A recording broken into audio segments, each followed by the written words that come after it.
कभी ऐसा सोचा है कि फेलियर मतलब असफलता असल में कामयाबी की पहली सीढ़ी कैसे हो सकती है?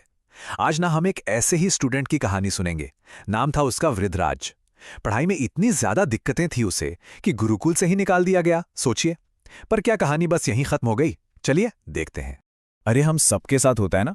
कोई मैथ्स की प्रॉब्लम हो या साइंस का कोई मुश्किल सा टॉपिक और एकदम दीवार पे सिर मारने जैसा लगता है कि बस अब इससे आगे कुछ नहीं हो पाएगा। वृद्धराज के लिए तो ये हर रोज की कहानी थी। हर पल उसे ऐसा ही लगता था। वृद्धराज के लिए पढ़ना पता है कैसा था? जैसे ऊन का एक बुरी तरह उलझा हुआ गोला। गुरुजी एक सिरा पकड़कर समझाना शुरू करते, लेकिन उसके दिमाग तक पहुंचते पहुंचते सब कुछ एक बड़े से गुच्छे में बदल जाता था।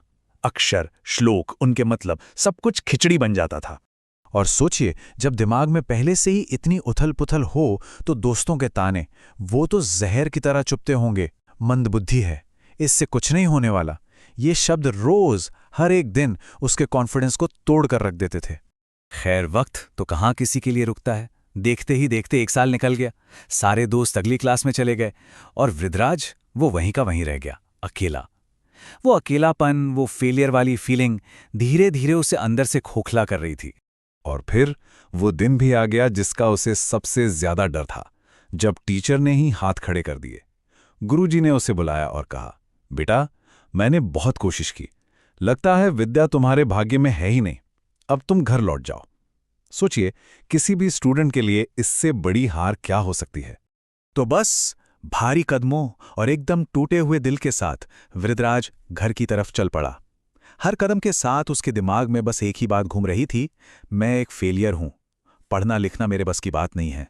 चलते चलते रास्ते में प्यास लगी तो वो एक कुएं पे रुका और वहां उसकी नजर दो एकदम अलग अलग चीजों पर पड़ी।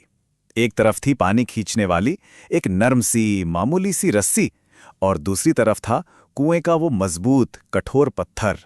लेकिन फिर उसने जो देखा उसने उसे एकदम चौंका दिया। उस मजबूत पत्थर पर गहरे निशान बने हुए थे, और ये निशान किसी हथौड़े या छेनी से नहीं बने थे, बल्कि उसी कोमल सी रस्सी के बार बार आने जाने से बने थे। सवाल ये था कि एक इतनी नर्म रस्सी इतने कठोर पत्थर पर निशान कैसे बना सकती है? और बस वही वो पल था। वृद्धराज के दिमाग में जैसे बिजली कौंध गई। उसने सोचा, एक मिनट, अगर ये नर्म सी रस्सी रोज रोज की रगड़ से इस कठोर पत्थर पर निशान बना सकती है, तो मेरा दिमाग तो इस पत्थर से कहीं ज्यादा नर्म है। तो फिर रोज रोज की मेहनत, रोज का अभ्यास मेरे दिमाग पर ज्ञान के निशान क्यों नहीं छोड़ सकता? ये सिर्फ एक ख्याल नहीं था, ये उसके अंदर एक क्रांति थी। निराशा की सारी राख उड़ गई और एक नई उम्मीद की आग जल उठी। उसने एक सेकंड भी नहीं गवाया। वो मुड़ा और वापस गुरुकुल की तरफ चल दिया। इस बार वो हारने नहीं, जीतने जा रहा था। गुरुकुल में अब एक बिल्कुल नया वृद्धराज वापस आया था। उसने अपना एक सिंपल सा रूटीन बनाया। सूरज उगने से पहले उठना, जब तक कोई चीज समझ ना आए तब तक सवाल पूछते रहना, और जो भी सीखा है उसे बार बार दोहराना। अभ्यास, अभ्यास और सिर्फ अभ्यास, यही उसका नया मंत्र था। सबसे पहले उसने श्लोकों को अपना टारगेट बनाया, पर इस बार वो उन्हें रट नहीं रहा था, वो सचमुच उनसे जूझ रहा था। एक एक शब्द का गहरा मतलब समझता था और एक कॉन्सेप्ट को दूसरे से जोड़कर अपने दिमाग में ज्ञान का एक नेटवर्क बना रहा था। इसके बाद बारी आई सबसे बड़े चैलेंज की, ग्रामर। याद है वो उलझे हुए धागे? अब वो उन्हीं धागों की एक एक गांठ को सुलझाने में लग गया। हर नियम, सेंटेंस कैसे बनता है, वर्ब कैसे काम करता है, उसने हर चीज को अपने दिमाग में ऐसे फिट कर लिया जैसे कोई मैकेनिक अपनी मशीन के हर पुर्जे को जानता है। लेकिन देखिए, असली मास्टरी सिर्फ नियम जानने से नहीं आती। वो तो तब आती है जब आप उन नियमों के एक्सेप्शंस को समझते हैं। वृद्धराज अब सिर्फ रूल फॉलो नहीं कर रहा था, वो गुरुजी से सवाल करता था, अपने साथियों से डिबेट करता था और हर छोटी बड़ी बात को नोट करता था। वो अब स्टूडेंट से एक स्कॉलर बनने के रास्ते पर था। ये एक दिन, एक महीने या एक साल की बात नहीं थी, ये सालों की लगातार मेहनत थी। और आखिरकार उस कोमल रस्सी ने उस कठोर पत्थर पर अपना निशान छोड़ ही दिया। वो स्टूडेंट जिसे कभी मंद बुद्धि कहकर गुरुकुल से निकाल दिया गया था, अब एक बिल्कुल अलग इंसान बन चुका था। कमाल की बात यह है कि वो सिर्फ सीखा ही नहीं, वो सिखाने वाला बन गया। सोचिए, जिस स्टूडेंट को अक्षर समझने में दिक्कत होती थी, उसी ने संस्कृत ग्रामर पर खुद किताबें लिख डाली।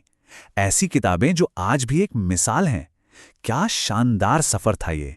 हाँ, और उनकी लिखी किताबें हैं लघु सिद्धांत कौमुदी, मध्य सिद्धांत कौमुदी और भी कई।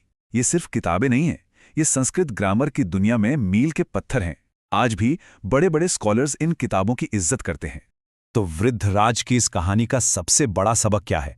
यही कि दुनिया में सबसे बड़ा कोई चमत्कार है तो वो है प्रैक्टिस।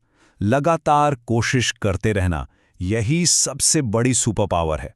इसको ना एक वीडियो गेम की तरह सोचकर देखिए। आप जो रोज थोड़ी थोड़ी प्रैक्टिस करते हैं वो आपके एक्सपीरियंस पॉइंट्स यानी एक्सपी बढ़ाने जैसा है। हर मुश्किल सवाल एक मिनी बॉस की तरह है। और जब आप लगातार खेलते रहते हैं, प्रैक्टिस करते रहते हैं, तो आप इतने लेवल अप हो जाते हैं कि जो फाइनल बॉस है, मतलब आपका एग्जाम या कोई सबसे मुश्किल सब्जेक्ट, वो भी आसान लगने लगता है। तो अब सवाल ये है कि आपकी जिंदगी में वो पत्थर कौन सा है? वो कौन सा सब्जेक्ट है, कौन सा गोल है जिसे आप अपनी मेहनत और प्रैक्टिस की रस्सी से घिसना चाहते हैं? एक बात हमेशा याद रखिएगा, रस्सी चाहे कितनी भी कमजोर क्यों ना हो, अगर वो लगातार कोशिश करती रहे तो पत्थर को भी निशान छोड़ने ही पड़ते हैं।